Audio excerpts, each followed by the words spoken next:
যে কোনো রাজনৈতিক দলের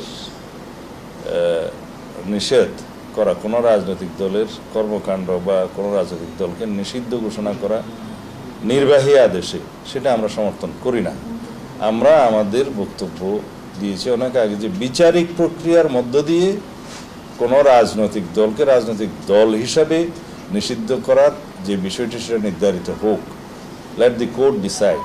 আমরা তো সেই কোর্টে যাওয়ার জন্য আইনটা সংশোধন করেছি।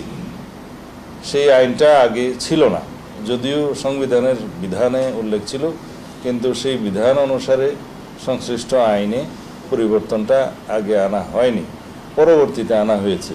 এখন যে কোনো রাজনৈতিক দলের বিরুদ্ধে গণহত্যা, মানবতা বিরোধী অপরাধের বিচার অথবা আরও যেগুলো অপরাধের কথা এখানে বলা আছে, যুদ্ধ অপরাধ সহ, এগুলো সংগঠন হিসাবে যে কোনো রাজনৈতিক দলের বিরুদ্ধে অভিযোগ আনায়ন করা যেতে পারে।